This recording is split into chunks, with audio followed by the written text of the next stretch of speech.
हरे कृष्णा, राधे राधे। स्वागत है आप सभी का गोविंद भजो चैनल पर। आज के इस वीडियो में हम सुनेंगे सोमवार व्रत की कथा। सोमवार व्रत रखने से भगवान शिव सहित पूरे शिव परिवार का आशीर्वाद प्राप्त होता है। इस व्रत को कुंवारी कन्याएं मनचाहे वर प्राप्ति के लिए और सुहागिन महिलाएं अखंड सौभाग्यवती होने के लिए रखती हैं। सोमवार व्रत में भगवान शिव की पूजा के साथ ही व्रत कथा पढ़ना या सुनना बहुत जरूरी माना गया है। तो चलिए कथा शुरू करते हैं। पौराणिक कथा के अनुसार प्राचीन समय की बात है। एक गांव में एक साहूकार रहा करता था। साहूकार धनी था, उसके पास अथाह धन दौलत थी, लेकिन उसकी कोई संतान न थी। साहूकार भगवान शिव को प्रसन्न करने के लिए सोमवार का व्रत रखा करता था। व्रत के दौरान वह विधि पूर्वक भगवान शिव और देवी पार्वती की पूजा सुबह और शाम को प्रदोष काल के समय करता था। शिवलिंग पर दीपक भी जलाता था। साहूकार की भक्ति और पूजा अर्चना को देखकर एक दिन माता पार्वती ने भगवान शिव से कहा, हे प्रभु, यह साहूकार तो आपका परम भक्त है। हर सोमवार को विधि विधान से आपकी पूजा करता है। मुझे लगता है कि आपको इसकी मनोकामना अवश्य पूर्ण करनी चाहिए। तब भगवान शिव ने देवी पार्वती की बात सुनकर कहा, हे गौरी, यह संसार एक कर्म क्षेत्र है। जैसे एक किसान अपने खेत में बीज बोता है तो कुछ समय बाद उसे पेड़ मिलता है, ठीक उसी तरह इस संसार में आदमी जैसा भी कर्म करता है उसे फल भी वैसा ही मिलता है। लेकिन माता पार्वती ने भोले भंडारी से दोबारा आग्रह किया और कहा, हे नाथ, फिर भी आप इसकी मनोकामना पूर्ण कर दीजिए, क्योंकि ये आपका परम भक्त है। अगर आप ही अपने भक्तों की इच्छा पूर्ण नहीं करेंगे तो फिर भला भक्त आपकी पूजा आराधना क्यों करेंगे। माता पार्वती के इतना आग्रह करने पर भगवान शिव ने कहा, देवी, यह धनवान साहूकार है और इसका कोई भी पुत्र नहीं है, इसलिए यह सदैव चिंतित रहता है। हालांकि इसके भाग्य में कोई संतान का योग नहीं है, परंतु आपके आग्रह पर मैं इसे पुत्र प्राप्ति का वरदान देता हूँ। लेकिन इसका पुत्र केवल 12 साल तक ही जीवित रहेगा। मैं इससे ज्यादा कुछ नहीं कर सकता। फिर एक रात भगवान शिव ने साहूकार को स्वप्न में दर्शन दिए और कहा कि उसे जल्द ही पुत्र की प्राप्ति होगी, लेकिन उसका पुत्र दीर्घायु नहीं होगा, बल्कि केवल 12 वर्ष तक ही जीवित रह पाएगा। यह बात सुनकर साहूकार ना तो प्रसन्न हुआ और ना ही ज्यादा दुखी हुआ। स्वप्न में सब कुछ जानने के बाद भी साहूकार ने पूजा अर्चना जारी रखी और कुछ दिनों बाद साहूकार की पत्नी गर्भवती हो गई। उसने एक सुंदर बालक को जन्म दिया। बालक के जन्म से घर पर हर्षोल्लास का माहौल था, लेकिन साहूकार खुश नहीं था, क्योंकि उसे पता था उसके बालक का जीवन केवल 12 वर्ष तक का ही है और उसने किसी को भी यह बात नहीं बताई थी। जब वह बालक 11 वर्ष का हुआ तो साहूकार की पत्नी ने बालक के विवाह की बात साहूकार से कही, लेकिन साहूकार ने इस बात से इनकार कर दिया और उसे शिक्षा के लिए काशी भेज दिया। साहूकार ने बालक के मामा को बुलाया और उन्हें पैसे देकर बालक के साथ काशी जाने का आदेश दिया।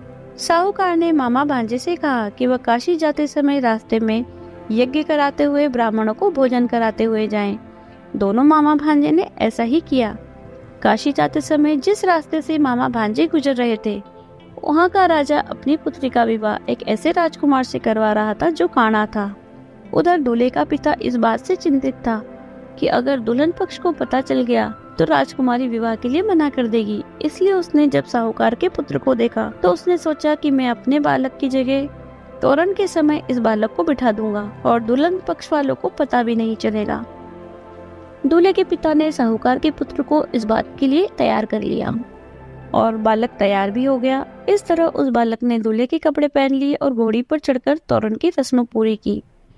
तोरण के बाद जब फेरों की बारी आई तो दूल्हे के पिता ने फिर साहूकार के पुत्र से अनुरोध किया कि वह दुल्हन के साथ फेरे भी ले ले, ताकि विवाह संपन्न हो सके और यह बात छुपी रहे। मामा भी राजी हो गए। विवाह समारोह भी संपन्न हो गया।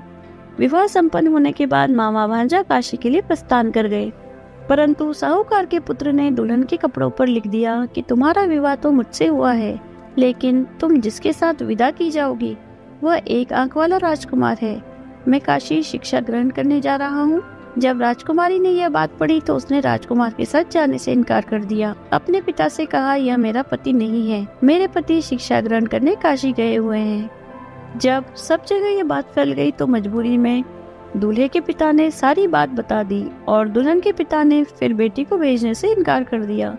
इधर मामा भांजे दोनों काशी पहुंच गए और बालक शिक्षा ग्रहण करने लगा। तब मामा ने यज्ञ करना शुरू कर दिया।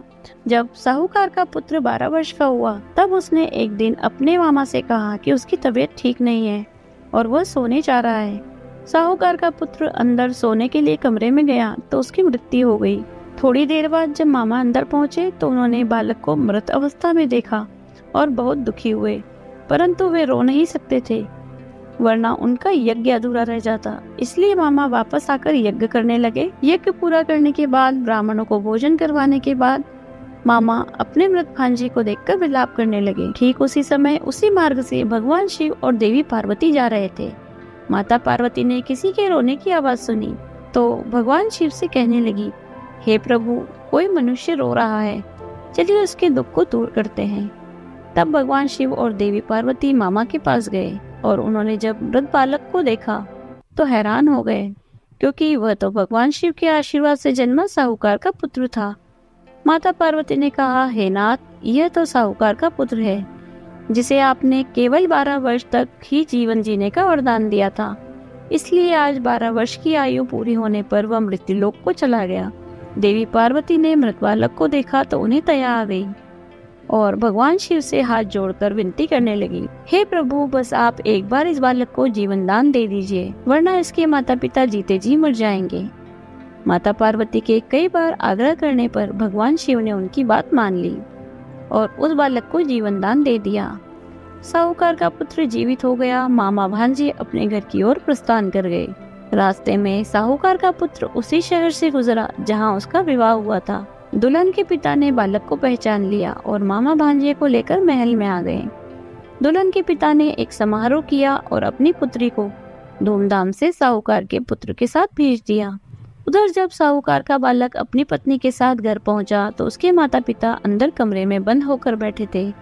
वे सोच रहे थे कि अगर उनका पुत्र सही सलामत वापस नहीं लौटा तो वे भूख प्यास से अपनी जान दे देंगे। तभी बालक के मामा ने कमरे के बाहर आकर उन्हें बताया कि उनका पुत्र जीवित है और विवाह करके वापस आया है।